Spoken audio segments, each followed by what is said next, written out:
Nova York, 12 de março de 2014. Capítulo 17. O dia está mais ameno, o sol brilha, o ar não está tão frio e há muito a apreciar numa cidade como Nova York. A comida, a arte, as ofertas constantes de cultura, apesar de o aspecto preferido de Hades ser a sua dimensão. As vilas e as aldeias são facilmente conquistadas. Uma semana em Vignon era suficiente para percorrer todos os caminhos, para aprender todos os rostos. Mas em cidades como Paris, Londres, Chicago, Nova York, não tem de abrandar, não tem de dar dentadas pequenas para que a mais recente perdure. Uma cidade que pode consumir com a voracidade que desejar, devorando-a todos os dias, sem nunca esgotar os pedaços a comer. É o tipo de lugar que demora anos a ser visitado, continuando sempre a haver mais uma viela, mais uma escadaria, mais uma porta. Talvez seja por isso que Ade não a tinha visto antes. Afastada do meio-fio e situada ao fim de um curto lance de escadas, há uma loja quase encoberta pelas fachadas da rua. O toldo, que sem dúvida já foi roxo, desbotou há muito tempo para um tom acinzentado, embora o nome da loja em branco ainda esteja legível. A última palavra. Um sebo, a julgar pelo nome, e pelas vitrines abarrotadas de lombadas empilhadas. O coração de Ade acelera um pouco. Tinha certeza de que já havia encontrado todos os sebos da cidade, mas esta é a beleza de Nova York. Ade perambulou pela maioria dos 5 distritos, mas a cidade segue guardando segredos, alguns escondidos nas esquinas, tavernas em sótãos, bares clandestinos, clubes privados e outros bem debaixo de qualquer nariz. São como as pistas ocultas em um filme que você só percebe na segunda ou terceira vez que a assiste.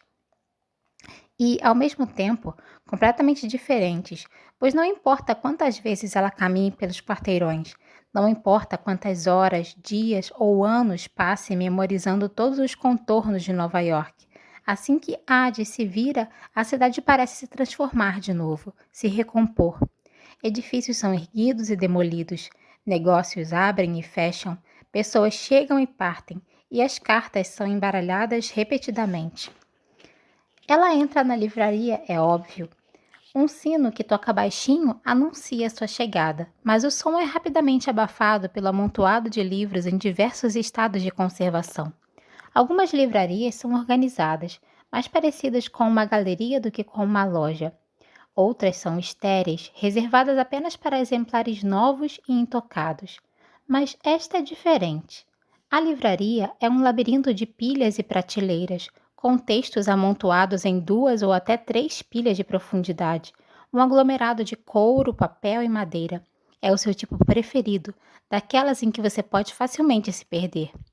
O caixa fica ao lado da porta, mas o lugar está vazio, e Ade vagueia sem ser importunada em meio aos corredores, abrindo caminho entre as prateleiras de que tanto gosta.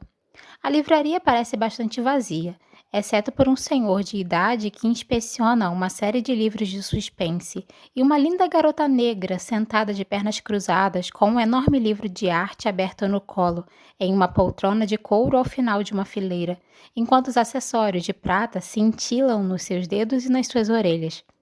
Ade passa por uma placa com a inscrição Poesia, e a escuridão sussurra em sua pele, roçando os dentes nos seus ombros nus como uma lâmina.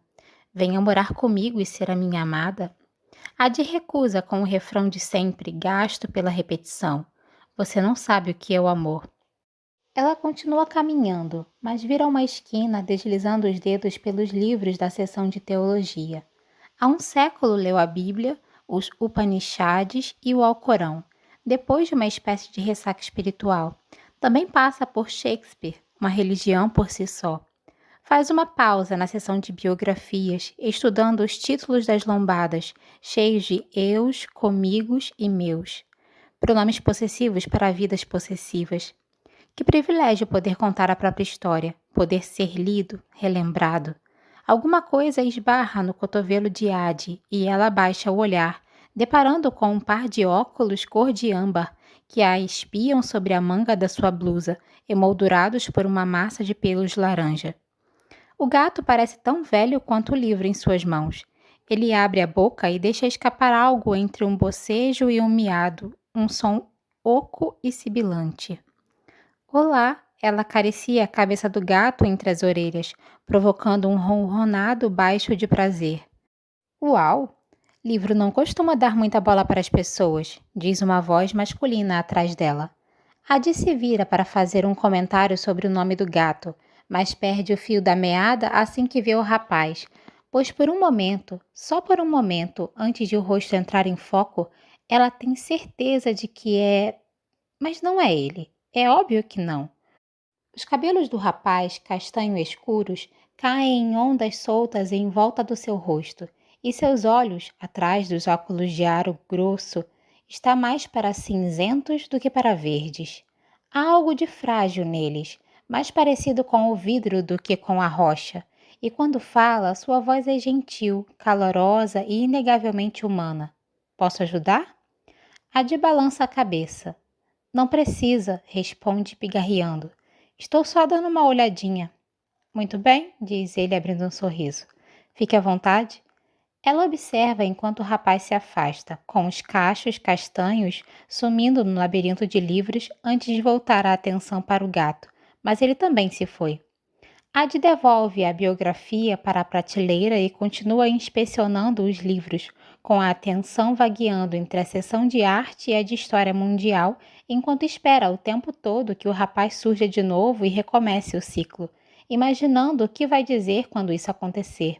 Devia ter aceitado a ajuda, deixado que ele a guiasse pelas estantes, mas o rapaz não volta. O sino da livraria toca mais uma vez, anunciando um novo cliente enquanto Adi alcança a seção de clássicos. Beowulf, Antígona, Odisseia, há dezenas de edições deste último, e ela está prestes a pegar um volume quando ouve uma gargalhada repentina, alta e leve. Espia para uma fresta nas prateleiras e vê uma garota loira debruçada sobre o caixa. O rapaz está de pé do outro lado, limpando as lentes dos óculos na barra da camisa. Ele inclina a cabeça e os cílios escuros roçam suas bochechas.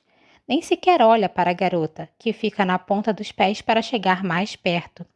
Ela estende o braço e desliza a mão pela manga da camisa dele do mesmo modo que Adi acabou de fazer nas prateleiras. Ele dá um sorriso discreto e acanhado que apaga os últimos traços que o assemelham à escuridão. Adi enfia o livro debaixo do braço, segue em direção à porta e sai tirando vantagem da distração do rapaz.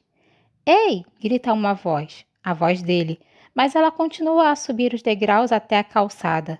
Daqui a pouco ele vai se esquecer, daqui a pouco sua mente vai se esvaziar e...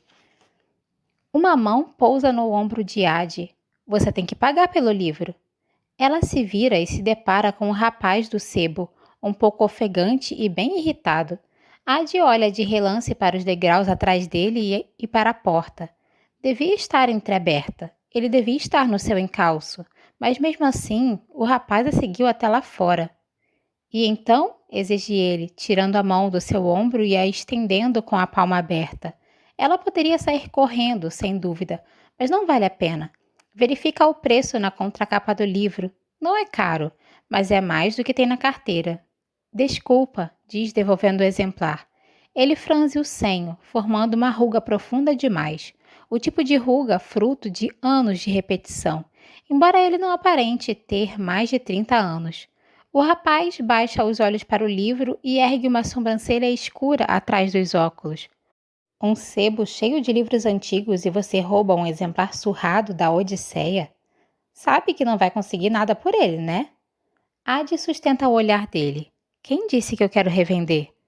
Além disso, está em grego. Isso ela não tinha notado. Não que faça diferença. Primeiro aprendeu a ler os clássicos em latim, mas nas décadas seguintes aprendeu a ler em grego também. Que idiota, diz com ironia. Devia ter roubado uma edição em inglês. Ele quase sorri, mas o que sai é algo confuso, ambíguo. Em vez disso, balança a cabeça. Pode levar, diz estendendo o volume. Acho que o sebo pode ficar sem ele. Adi tem de lutar contra o impulso de devolver o livro. Parece demais um gesto de caridade.